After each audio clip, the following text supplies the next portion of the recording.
And that is a clip of what transpired yesterday at the APC meeting yesterday. Let me start with you, Barrister Asims. What do you have to say? What is your reaction to this development?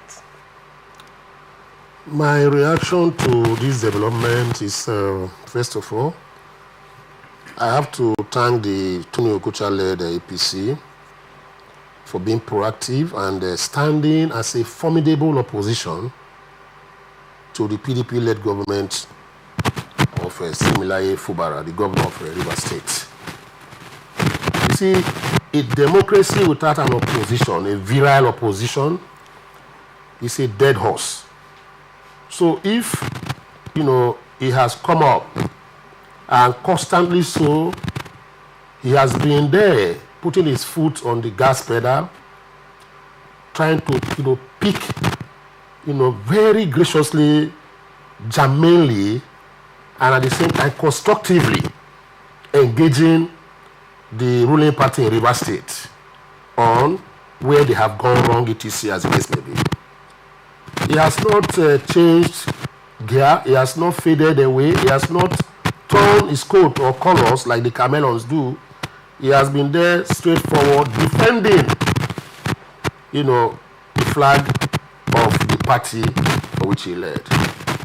And at the end of the day, though I heard or read that his leadership was questioned and the other faction went to court, the BK faction went to court, and the court gave them a judgment which said that the Okocha-led faction is not the authentic one, or it's not the one that should be in power there. But that is not the end of the matter.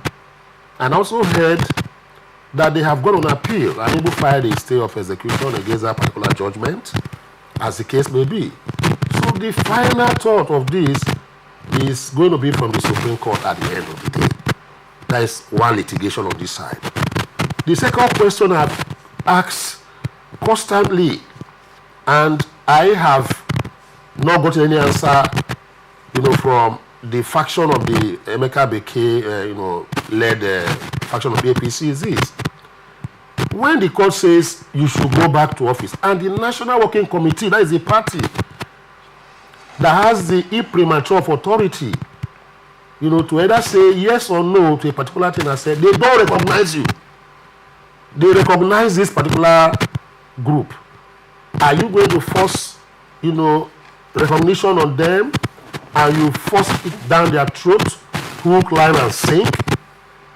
Now, where does the origin of this matter, that is, where does the source of your powers now come? Because courts have heard, even in Rivers State and Nigeria in general, that issues pertaining to all these mechanisms and operations of a political party is a party affair, is an internal affair, that there is nobody that should meddle into it, as the case may be. Several litany of decided cases in favor of that. So the question I ask finally is this. The party says that they don't recognize your own faction, let me use that word, that this is the one they recognize. Even when the court gave that verdict or judgment at the lower court level, the party came up and said, no, we don't know, this is the person we know. And I want to find out that if the court or anybody can force a leadership on a political party at the national level and state level, whether it's not, a road to perfidy and anarchy. That is from that side. Then the one coming to the local government elections, as case may be. I have been an advocate of the fact that local government elections in Rivers State in particular is not an election, it's a selection process. Let me tell you why. When the tenure of the local government in Rivers State was to expire, according to law, June 17, etc., before it was not elongated by the House of Assembly, the question I kept asking, we have about 2 months, 3 months to this election, the expiry of the tenure of the present local government chairman. What is research? An independent body. Research is an independent body. But Rivers State is now a contraction of government. It's now an April string of government. RISEC did not make any announcement to say, oh, tenure is going to end at what point in time, and this is the timetable for elections to allow for a fair play. It was only when the House of Assembly had to extend and make a law to extend, of course, which they have, that you find out that RISEC that came out and they now got a timetable and they then made an announcement. Even the announcement they made, people were skeptical. Are you sure that it is Rivers State RISEC that gave this announcement, or saying that elections will hold on the 5th of October? People were not sure because they have been in the cooler all this while.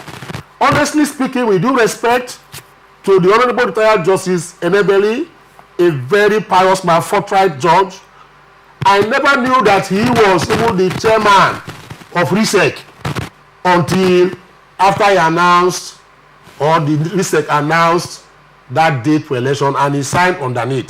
That will tell you that the RISEC was, like this Mount Vesuvius in Italy. That's a dormant volcano. It erupts at a time you do not expect. It just erupts and cause some problems for the community and neighborhood. So RISEC was in that particular mode, very inactive. But suddenly we saw them woke up from their slumber. That is not of no moment right now.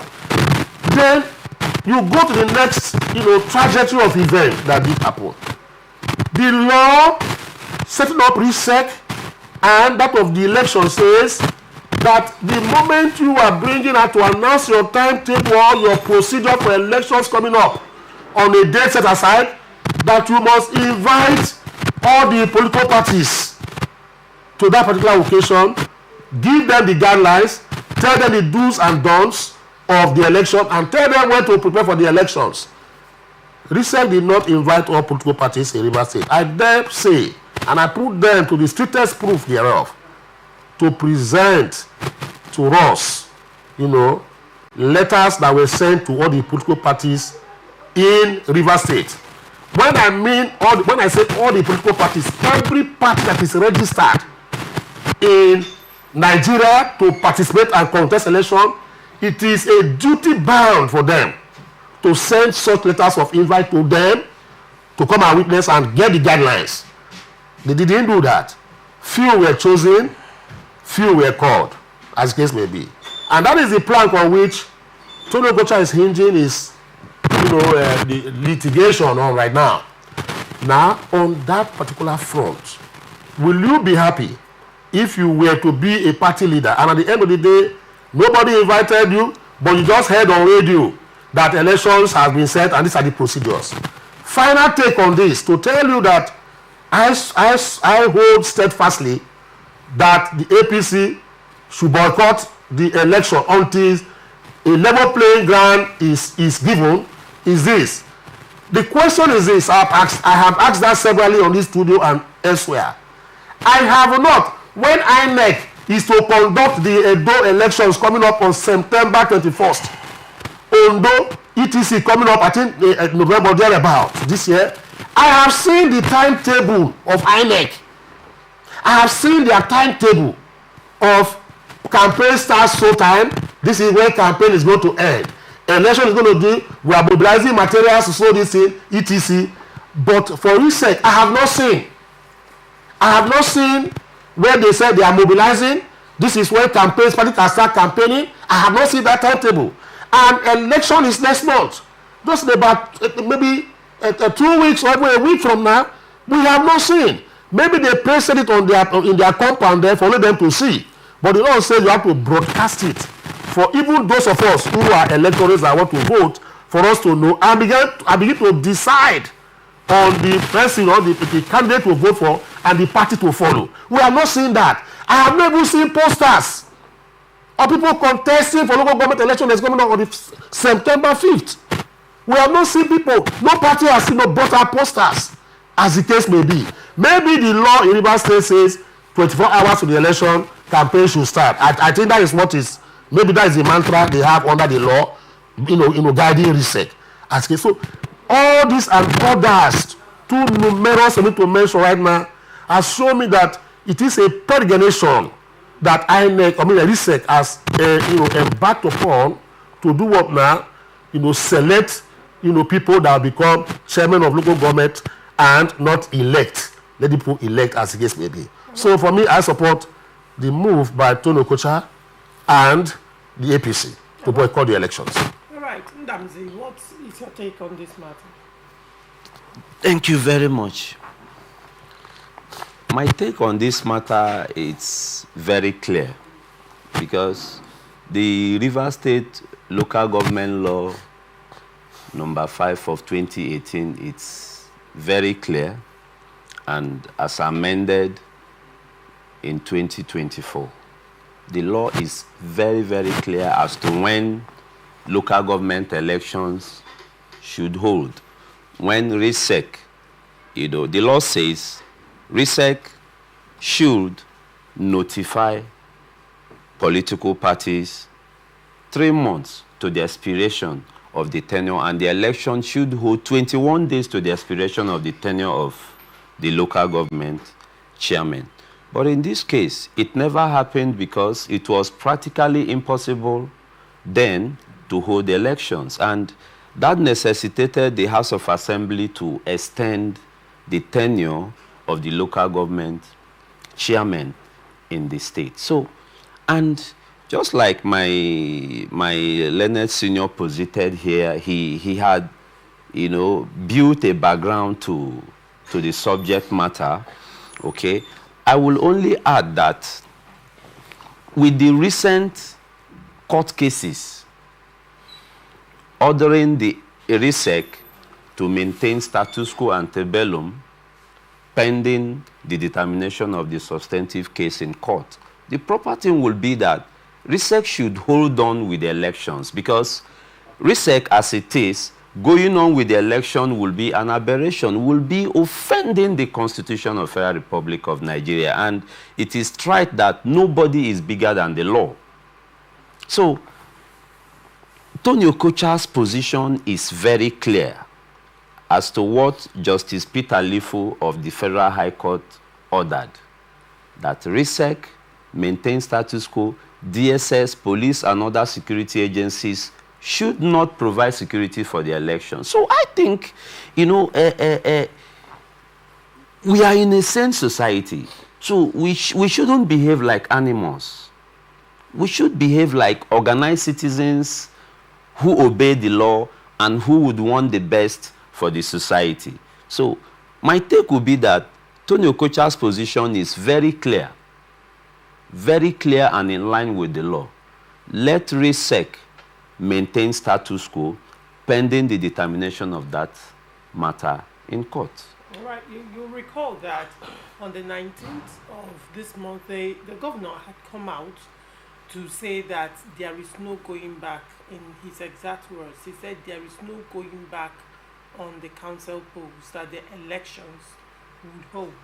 Now, you have already established, you and Asim Adams have already established that there is a court, the election right now, the RISEC is facing litigation, and there is a court order to the effect that they should stay execution. But the governor is saying that elections must hold. What do you have to say to that? It is very, laughable when a governor of a state will arrogate to himself the powers of the courts. Rivers people voted the governor in there to serve us. Okay? The governor, it's not the law. He is only serving the interest of Rivers people. And a court of competent jurisdiction have said, RISEC maintain status quo. Fine. The governor has the authority to appoint, to either hire or sack whomever heads or chairs Rivers State Independent Electoral Commission. But that doesn't mean the governor determines how elections should hold. That is not the law. He is the head of the executive arm of the state and shouldn't arrogate to himself the powers of the court. So my advice would be that the governor does not have the powers to, decide otherwise as to when the elections will hold, because the governor is not the court. The laws of the land is bigger than the governor. The governor is one individual, though powerful as elected by the people, but that does not mean that he will be bigger than the courts and the laws of the land. So, but now you've also made it clear that the RISEC is under the governor. No, the RISEC is it's independent, but it's the state funds it. Yes. And you have said the governor has the right to hire and to fire. Now, is this not a case of he who pays the piper dictating the tune? Of course it should be, but we shouldn't also rule out the fact that RISEC is a creation of the law. RISEC is a creation of the law, an agency of the state. Okay, that does not mean that the governor himself will determine what happens in RISEC, or the governor will disobey vehemently what the court have said. All right, but Asims, let me come to you now. What do you have to say to that, to the governor's insistence that the elections must hold against the court order to stay execution? Clearly, it's what we call executive rascality and executive gangsterism of the highest order for a sitting executive to say that in spite of a court order or judgment, that he will sit like Emperor Nero to say that this is what is going to happen. He is talking about absolutism. It means that it's an absolute, power monger.